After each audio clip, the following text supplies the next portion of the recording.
Friends, स्वागत है इस वीडियो में आप सभी का। आज हम लोग बैक क्रॉस और टेस्ट क्रॉस में डिफरेंट जानने वाले हैं। क्या होता है संकर, पूर्वज संकर और टेस्ट क्रॉस। आज की इस वीडियो में हम लोग बहुत ही अच्छे तरीके से सीखने और समझने वाले हैं। तो चलिए शुरू करते हैं। सबसे पहले बैक क्रॉस। बैक क्रॉस क्या होता है?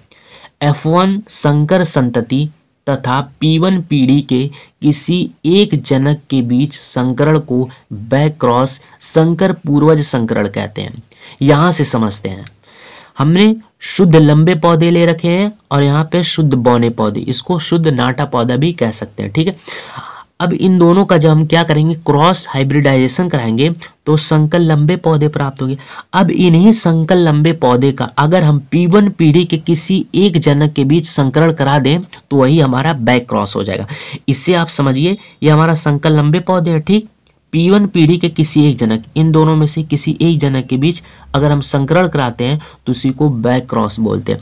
अब यहाँ पे हम समझते हैं। ठीक है, हमने जब शुद्ध लंबे और शुद्ध बौने पौधे का संकरण कराया तो संकर लंबे पौधे प्राप्त हुए। अब संकर लंबे पौधे का इन दोनों में से किसी एक जनक के बीच संकरण करा दे तो चलिए यहाँ पे कराते हैं इनसे। तो अब कैपिटल टी है तो ये क्या है, होमोजाइगस यानी समयुग्मजी है। और कैपिटल टी स्मॉल टी ये क्या है, हेट्रोजाइगस। यहाँ से capital T small T heterozygous, capital T homozygous. इसका संकरण इसके साथ करा रहे हैं। ठीक, तभी तो हमारा क्या होगा, बैक क्रॉस होगा।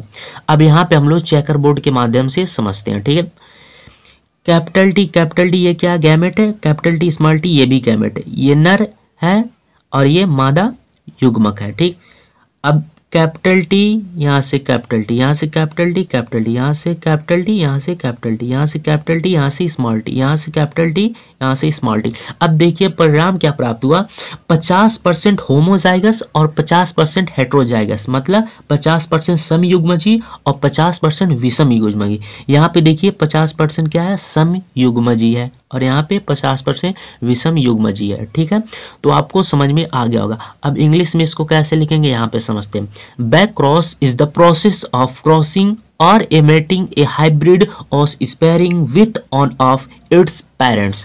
कहने का मतलब यही हुआ कि F1 संकर संतति तथा P1 पीढ़ी के किसी एक जनक के बीच संकरण को बैक क्रॉस यानी संकर पूर्वज संकरण कहते हैं। तो आपको अच्छे तरीके से समझ में आ गया होगा कि क्या होता है बैक क्रॉस। अब हम लोग समझते हैं टेस्ट क्रॉस क्या होता है। देखिए टेस्ट क्रॉस, जब F1 पीढ़ी के जीवों का अप्रभावी जनक रिसेसिव पेरेंट्स के साथ संकरण कराते तो उसे टेस्ट क्रॉस कहते हैं। टेस्ट क्रॉस में याद रखें हमेशा कि अप्रभावी जनक के बीच संकरण होता है। यहाँ पे समझते हैं, शुद्ध लंबा पौधा है या शुद्ध नाटा पौधा, ठीक है, या बौना। इसका जब हम संकरण कराएंगे, क्रॉस कराएंगे तो क्या होगा, संकर लंबा पौधा होगा। अब आपको पता है कैप स्मॉल टी क्या होता है, अप्रभावी होता है। ठीक, अप्रभावी होता है।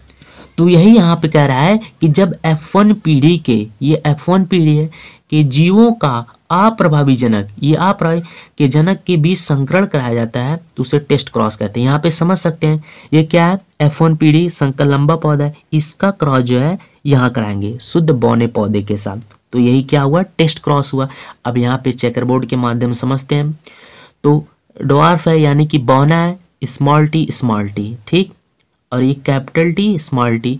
अब यहाँ पे इसका जो हम क्या करेंगे, चेकर बोर्ड बनाएंगे। ठीक, तो स्मॉल टी ये हो गया, कैपिटल टी स्मॉल टी, यहाँ से कैपिटल टी हो जाएगा, यहाँ से स्मॉल टी, यहाँ से कैपिटल टी, यहाँ से स्मॉल टी, यहाँ से स्मॉल टी, यहाँ से स्मॉल टी, यहाँ से स्मॉल टी, यहाँ से स्मॉल टी।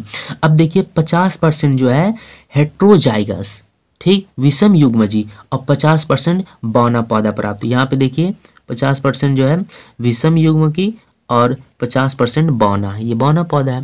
तो उम्मीद करता हूँ आपको समझ में आ रहा होगा। अब इसको इंग्लिश में कैसे लिखेंगे, test cross is an experiment in which an organism showing dominance for a specific trait has to be tested for its genotype.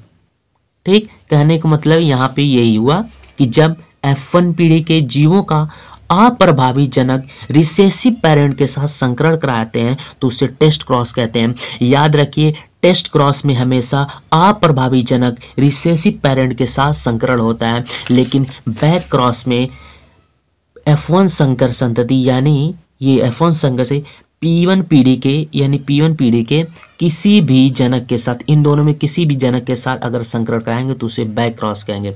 तो उम्मीद करता हूँ आपको अच्छे तरीके से समझ में आ गया होगा। अगर समझ में आ गया होगा तो वीडियो को लाइक करें, कमेंट करें, शेयर करें और सब्सक्राइब करना ना भूलें। तो मिलते हैं अगले वीडियो में, तब तक के लिए thank you, bye bye, take.